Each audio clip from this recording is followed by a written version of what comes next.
Yo guys, uh, musta kayo dyan? First of all guys, shout out muna tayo, no? Marami ako nakakalimutang i-shout out guys, lalong lalo na yung na-meet ko sa WEM.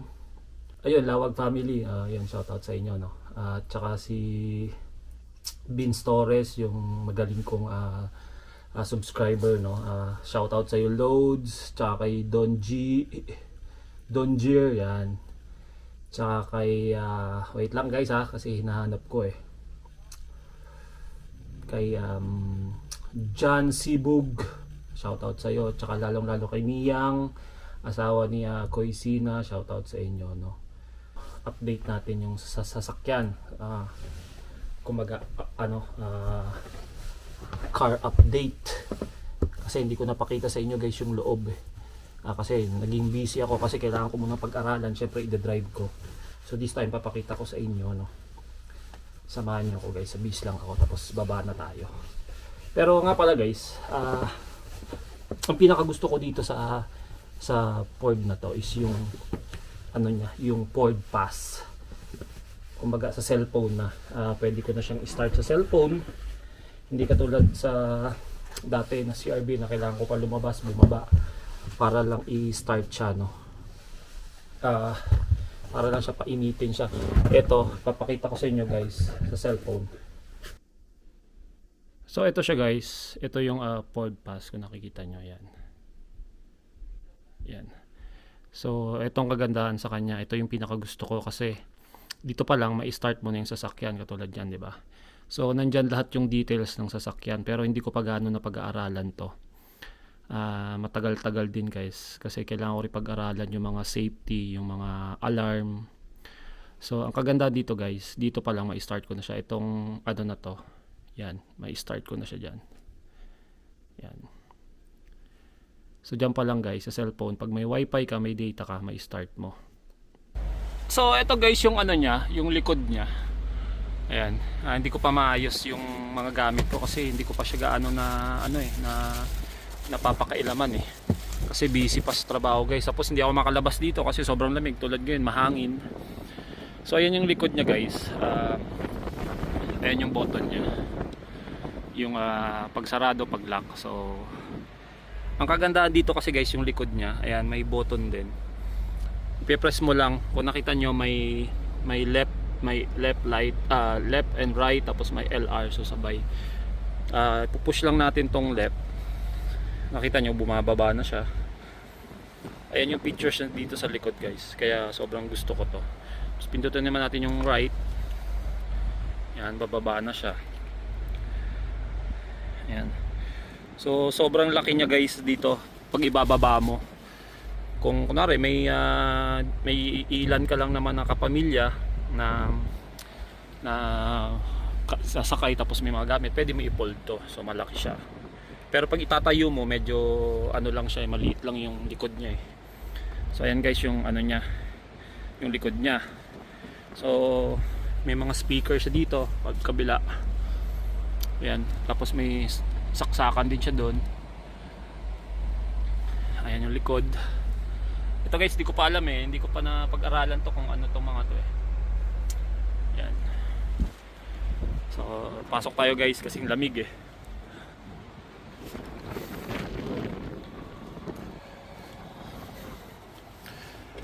So dito naman guys sa middle, ayan, dito may cup holder siya.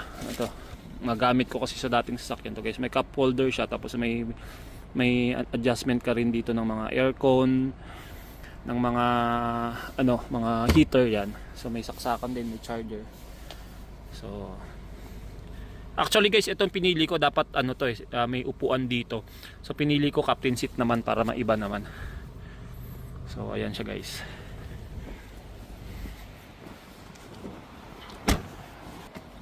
Dito naman guys sa loob, ayan, ang lamig, ang hangin ngayon. Kung nakita nyo, kung naririnig nyo, naka-start yan. So kailangan mo siya ulit apakan yung brake, tapos i-start mo. Ayan. So yun yung totally na start niya.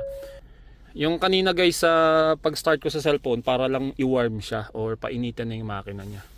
So ayan guys yung ano niya, yung roof niya. Itong pinaka-paborito ko sa lahat.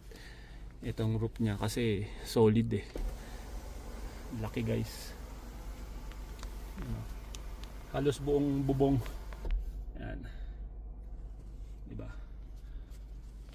Tapos ihap lang natin. Ito yung function niya, yung button niya pala. Ihap lang natin kasi masyadong ano, papasok yung lamig. Tsaka anyway guys, dito ay mga button niya, ayan. Ito yung automatic na pag patay siya pag nasa stoplight ka, automatic patay. So i-off ko yan. Ito sa parking, hazard, camera. Ito pipindutin kong camera guys, magkakaroon ng camera sa harap yan. Ayan, kita niyo sa sasakyan doon. So may camera siya sa harap. So ayan yung ano niya, yung sa slide niya. Itong isa hindi ko pa napag-aralan. So tapos ang function niya guys, lahat nandito. Parang cellphone na siya. Ayan. Android, pwede siyang Apple CarPlay, pwede siyang Android, pwede siyang iPhone, lahat. Pwede ka maglaro ng PS5 mo dito. May Spotify ako. So ayan guys, yung sa ano naman niya, sa panel naman niya, panel gauge naman niya, nandito lahat. Yung takbo, nandito yung mga gas. Yan. Ito guys yung ano niya, yung drive mode niya. So papakita ko sa inyo. Ito pa yung isa pa sa pinaka gusto ko. So kung nakikita niya, wait lang guys. Kailangan natin ilagay yung seat belts.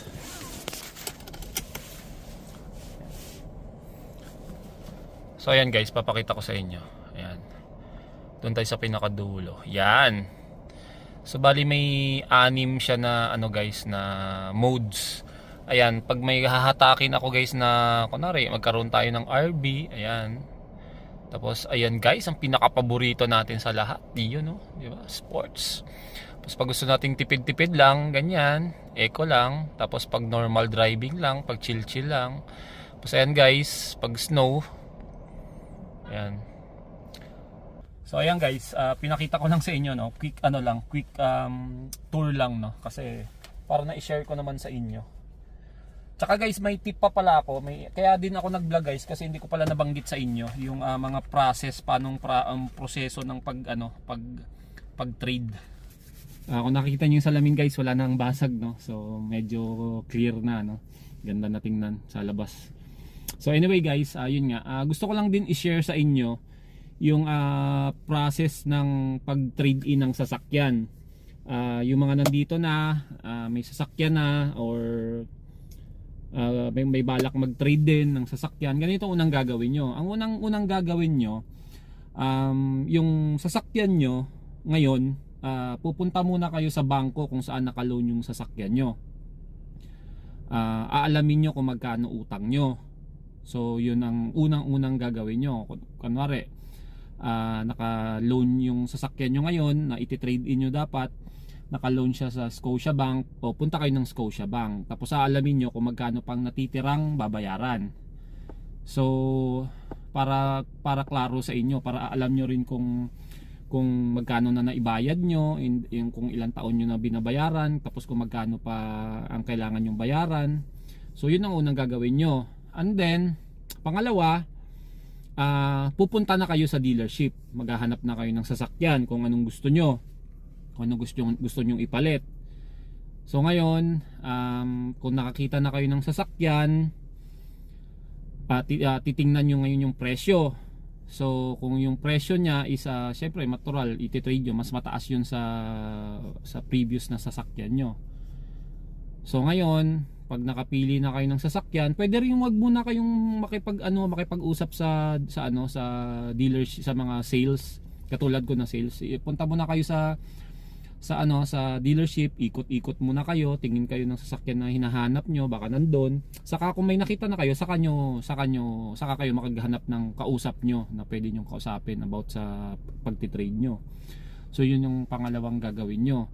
Hahanap kayo ng sasakyan. Tapos ang pangatlo, malalaman nyo yung presyo ng sasakyan na yon. Ngayon, pag nalaman nyo na yung presyo, let's say kunwari Ang presyo ng sasakyan nyo ngayon is ang presyo ng kukunin yung sasakyan is nasa 50,000. Ngayon, yung sasakyan nyo, titingnan ngayon ng sales yan kung magkano pa yung value sa market. So let's say yung value na lang sa market is bilihan na lang nila is halimbawa lang at 30k. So babayaran nila ng 30k yon. Ngayon, kung magkano pa yung natitirang negative equity mo, kunwari yung sasakyan mo doon na ni-loan is nasa ano pa ang kailangan mo bayaran, let's say 35 pa. Let's say lang yun 35 pa kailangan mo mabayaran dun sa previous sasakyan mo para ma-fully paid mo na yung sasakyan mo na yan. So ngayon, kukunin nila ng 30 yung sasakyan mo. Ganun talaga dealership, mababa. Kahit naman sa amin, mababa. Kasi siyempre, papagawa pa namin yung kailangan papagawa, saka namin ibebenta. So gagastos din talaga kami. And then, yung negative equity nyo, kunwari, kukunin nila yung sasakyan nyo 30. Ngayon, may kulang pa kayo na 5,000. Ngayon yung 5,000 na yon, ipapatong yun ngayon sa kukunin yung bagong sasakyan na which is yung 50,000. So magiging 55,000 na agad yung sasakyan ng value na kukunin nyo, kasi fully paid nila yung dati mong sasakyan, and then yung negative equity mo babayaran din nila.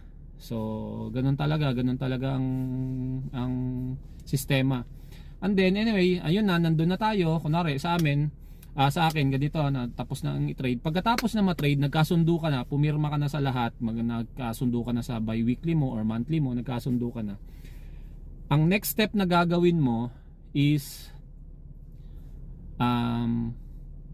pupunta ka sa sa bangko na pinagloanan mo ng dati mo sasakyan, o tatawag ka, ipastop mo na yung next na payment mo, kasi mamaya magdoble ka ng bayad, babayad ka pa ngayon week, kunwari ngayon week ang bayaran mo, tapos next month is magbabayad ka na naman sa ulit na sa bagong sasakyan mo.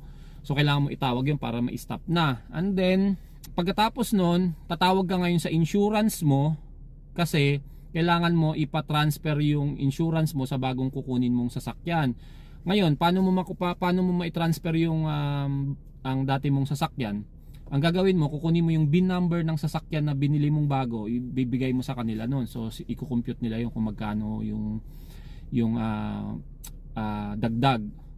Kasi kung depende kung 2025, tulad sa amin dumagdag ako kasi nga 2025 model yung kinuha kong sasakyan. So magdadagdag talaga. And then, pagkatapos mo na sa insurance, mabibigyan ka na ng parang letter lang ng insurance para ma-rehistro mo na ulit yung sasakyan mo. Gagawin mo, pupunta ka ulit sa registry, ipapatransfer mo ngayon yung plaka mo, yung ibibigay mo lang naman yung license mo, at saka papakita mo yung bagong insurance mo na ganito. Nasa bagong insurance mo, nandun yung VIN number ng bagong sasakyan mo, and then sila na bahala nun, kasi pag binigay mo na may license mo, alam nila kung anong sasakyan mo dati, no? Lalabas naman sa system yun. So yun ang pag-transfer nun, ita-transfer nila sa bagong sasakyan nyo. So ganun ang proseso. Medyo madami lang siya, pero kaya ng isang araw guys. Ako nga, nagawa ko lang siya ng Monday. Gumising ako ng maaga. Nakalimutan ko rin i-vlog guys, kasi nga gusto ko na rin matapos, hindi ko lang na i-vlog. So ngayon ko lang na isipan na i-share sa inyo. Hindi ko na siya na-vlog kasi maaga ako nagising, alas 9, dumiretso na ako sa dealership. Tumawag na pala muna ako sa insurance, kasi Friday ko nakuha yung sasakyan. Saturday, Sunday walang trabaho. So Monday ko na naasikaso. Gumising ako lang alas 9. Din tinawagan ko insurance, inasikaso ko, ito i-transfer mo yung bagong sasakyan, bla bla bla. Ngayon sinendan ako sa email ko ng bago kong insurance, kumbaga parang temporary lang, kasi nga i-mail pa nila yung original na pink na card. So yun, pwede mo nang papakita yun sa registry. After nun, nakuha ko na, tumaretso na ako sa registry. So nagpapalit na ako ng pinapalitan ko na ng registry yung bago kong sasakyan. And then pagtapos nun, Kasi nga ang gamit ko pa nitong plaka guys is yung sa dealership pa, doon pa kanila Kuya Subi, kasi ayokong dalhin yung sasakyan na hindi pa nakarehistro yung sasakyan ko sa insurance ko. Yung sasakyan na to sa insurance ko, kasi hindi mo masabi anong mangyari dito sa parking lot. So wala tayong habol. Kaya hiniram ko muna yung plate ng dealership ng Ford, tapos inuwi ko na yung sasakyan. So ayun, ganun ang proseso guys.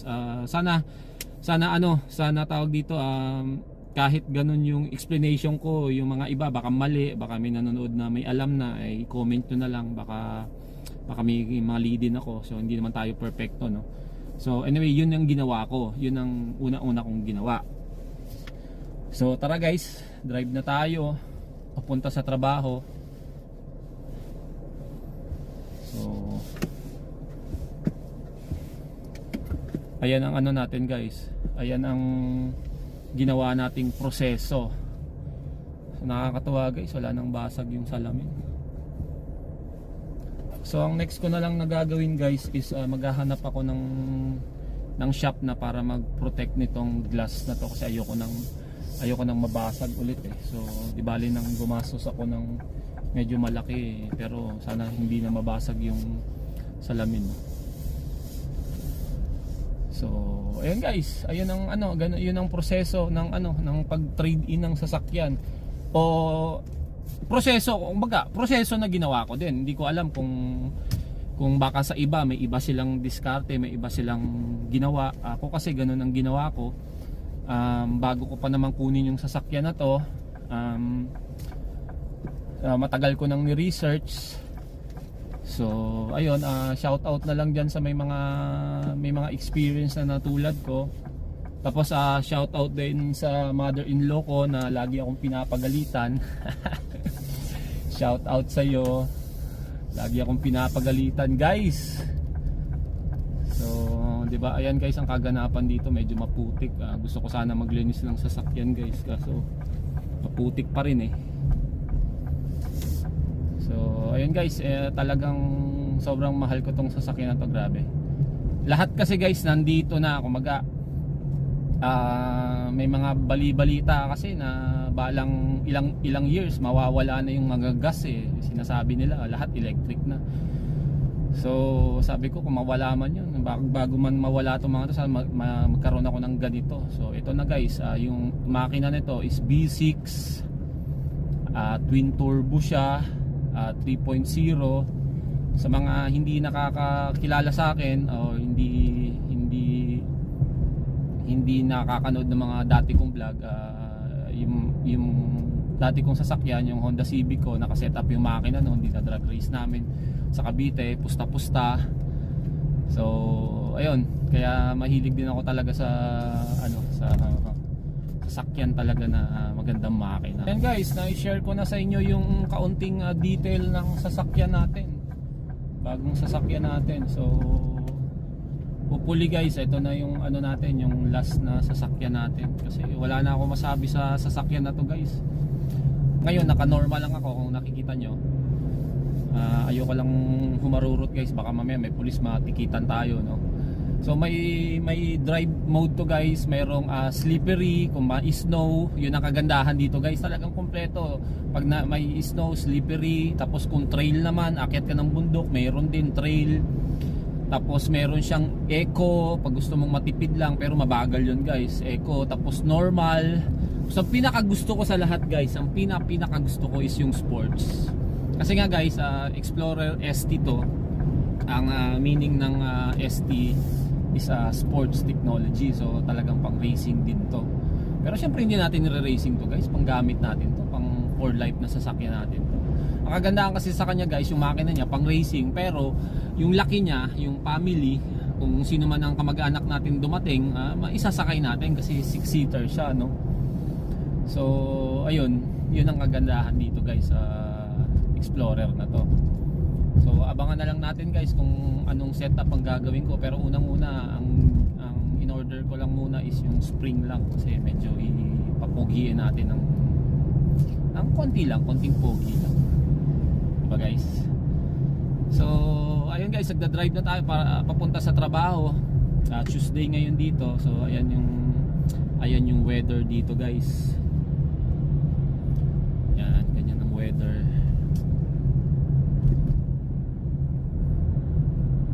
So sana guys nagustuhan nyo yung konting konting car tour natin. Hindi ko pa naayos guys kasi ang lamig. Kaya gusto ko na rin talaga guys makalipat ng bahay na may parking, kasi ako makalikot ako sa sasakyan yung linis ng sasakyan. Ganun ako kaso dito hindi ako makaporma kasi ang lamig sa labas. Tapos makakalinis lang ako sa sasakyan, dadalhin mo pa dun sa car washan, gagastos ka rin minsan nagagastos ko, maabot din akong 13 to $10 maximum 13. So yun nagagastos ko guys pag maglilinis ng sasakyan. Ito iingatan ko to guys kasi syempre brand new to, first brand new car na in my life to guys. Medyo maselan tayo dito. So sa mga subscriber ko na parating dito na masusundo ko, katulad nila Miyang, pasensya na kayo kung pagsakay nyo dito medyo maselan tayo kasi syempre brand new di ba? Maintindihan nyo naman siguro ako, di ba? Pero anyway, susunduin ko pa rin yung mga subscriber ko na parating dito, di ba? Para makatulong din tayo, di ba? Share ng blessing, di ba? Ayun, shoutout sa mga na-shoutout ko, lalong-lalo na kay Liwag family, no? Yung nakita ko sa WEM. Sana magkita tayo ulit, guys. Picture tayo, no?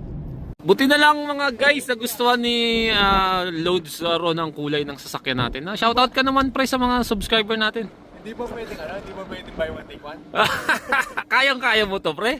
Ito guys ang pinaka-totoong mayaman dito sa Canada, guys. Yan ang pinaka-mayaman dito, guys. Subscriber ko na mayaman. Humble guys, di ba? Kita nyo yan. Ayan guys, yung sinasabi ko sa yung subscriber ko, nakatrabaho ko dito sa... So anyway guys, tatapusin ko na yung vlog ko, papasok na ako, no? So thank you sa panonood nyo. Baka malate ako guys, ingat kayo dyan sa Pilipinas.